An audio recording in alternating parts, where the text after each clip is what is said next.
Hi everyone, welcome back to my channel. RK Puram army public స్కూల్లో jobs.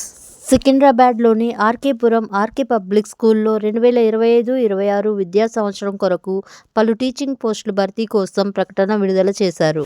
ఖాళీల వివరాలు: TGT science 1, social science 1, PRT all subjects 2, art and craft 1, PPT 1.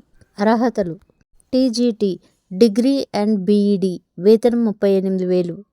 PRT degree and B Ed or D Ed, వేతనం 36,000. PPT intermediate and diploma in elementary education. వయోపరిమితి 55 సంవత్సరాల లోపు ఉండాలి. దరఖాస్తు విధానము మరియు గడువు: ప్రత్యక్ష పద్ధతిలో జూలై 15వ తేదీలోపు పోస్టు ద్వారా కానీ నేరుగా కానీ దరఖాస్తు సమర్పించవచ్చు. దరఖాస్తు ఫామ్ కింద ఇవ్వబడిన వెబ్సైట్లో డౌన్లోడ్ చేసుకోవచ్చు. Application fee ₹250. డీడీని ఆర్కేపురం ఆర్కే పబ్లిక్ స్కూల్ పేరు మీద తీయాలి. చిరునామా: RK Puram RK public school, Secunderabad 500056, Telangana. మరిన్ని వివరాల కోసం వెబ్సైట్ని ట్యాగ్ చేస్తున్నాను. Thank you for watching. Please subscribe to my channel.